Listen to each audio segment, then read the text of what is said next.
For week 8, I chose chapter 13, which was the healthcare interview. And to start, we looked at the different views on the healthcare interview from each side of the table. And the first was the provider's view. And this view kind of shows that the provider has a lot more power and information over what's going on. Through the 20th century, they've gained a lot of technology and power that the patients don't have. Their knowledge has increased greatly, and this has kind of created a distance between the provider and patient. The focus is solely on the patient and efficiency. They want to resolve the problem as quickly as possible because they're really busy people, and they don't really like to waste time, which furthers the distance between groups. The patient's view, however, is they focus on being sick and wanting to get better. They're a little frustrated. They're a lot of times apprehensive about the interviews because they're afraid they're going to get bad news. And opening the interview is crucial because of this, because most malpractice suits in medicine come from misunderstandings early in the interview because the patient was nervous or apprehensive about the interview or didn't give information accurately. So to get the information as best as possible, you need to make the client feel comfortable. You want to create a warm environment that they're comfortable in, comfortable disclosing personal information. And it's important to empathize with the patient so they know that they're seen as a person, not just as another problem. You want to see the patient, like I said, not as an obstacle, but as a person. Let them know you're there to help and that you have a common goal. And you want to figure out what their thoughts and feelings on the matter are at the time. Next is appreciating diversity. And when it comes to this, there is a vast array of diversity in this field. There's, whether it comes from a doctor that might be from another country, or a patient that could be from another country, or male, female, young and old. There's so many different people that need this care, that it's crucial to have an open mind about diversity, and especially language barriers, things of this nature can really impede the information, the flow of information in the interview. So you need to be patient when it comes to this.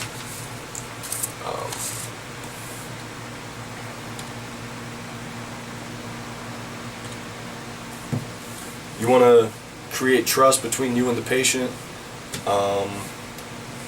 Don't treat it as a routine. You want to establish common ground with the patient. Identify with them as a person. If you don't establish this trust in the early goings of the interview, you're going to have a hard time gaining it over time. Opening. Don't treat it as routine. Don't act uninterested, act involved, so the patient can see that you're doing your best to help. You want to also tailor your responses to your specific client. Like I said, there's a lot of diversity in this field. You don't want to give everybody the exact same answer that you might have rehearsed 1,000 times. You don't want to do that. You don't want to give a young child the same kind of answer that you would give a 75-year-old man.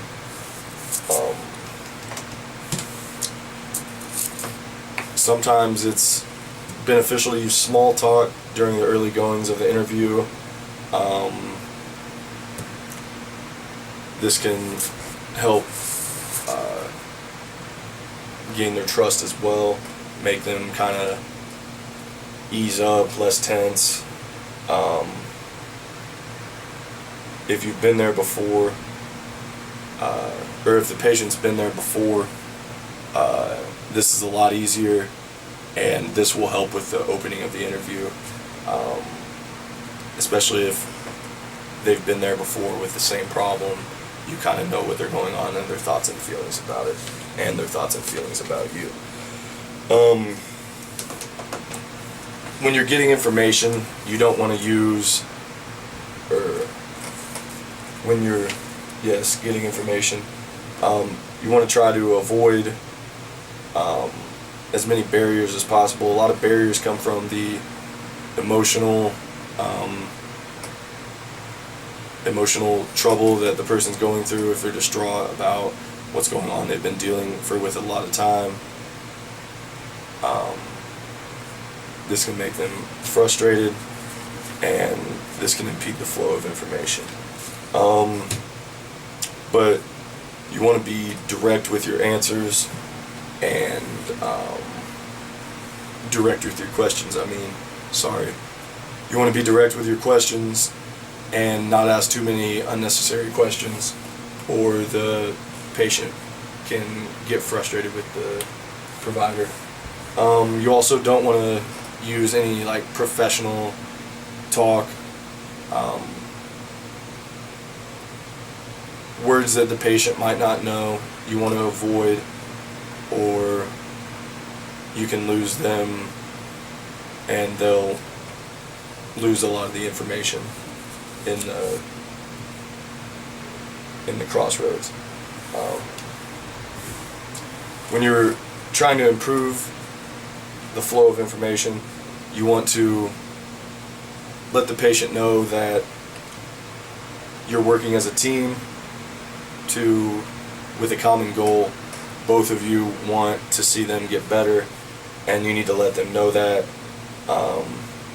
and you need to let them speak as much, if not more, than yourself, because that's when you're really gonna start understanding what the problem is when they're talking, not when you are. And if they tell a story, make sure you listen to it. Don't interrupt their stories. If they seem lengthy, let them talk it out so you can get to the root of the problem. And a big part of getting information is listening. You need to ask open questions, use nudging probes like I see and go on, so they'll give more in-depth answers that'll give you a better insight on the problem. You want to avoid guessing games and leading questions, because you don't want to elicit, or you don't want to ask them a question that seems like it calls for a response, or you'll get inaccuracies in your information. Like I previously stated, language barrier is another tough obstacle for information getting. There are a lot of ways to deal with this in cities with large populations of, or a large culturally diverse population. There might be more options to how you address the language barrier, but in your normal everyday doctor's office, you're going to have to deal with this through sometimes adults having their children translate the information from you to them, which isn't the best. But something else you can do is when you're giving them information, give them copies of the information if in their language, if at all possible, and this will help address the language barrier. When you're giving information, it sounds easy, but it's really not. It's really easy to think they understood everything you said, and when they walk out, they're going to remember.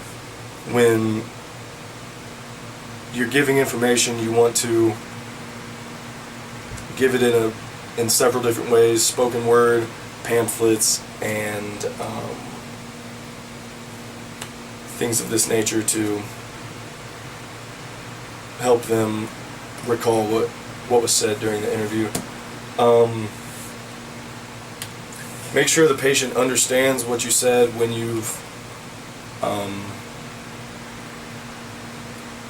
you're concluding the interview. Ask them questions about what you said to make sure they really understood it, and correct any inaccuracies that they might have made or clarify with their answers.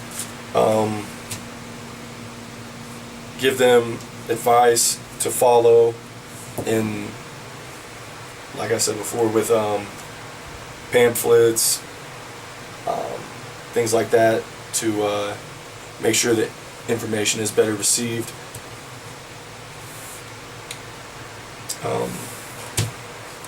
When you're trying to persuade the interviewee to do what you've asked of them, you need to make sure they understand the problem wholly, and make sure they understand the magnitude of the problem and what can happen if they don't follow your advice. A lot of times a patient will think it'll just go away over time, but or they're embarrassed about the problem. This can impede the information giving process as well, so you need to make sure you let them know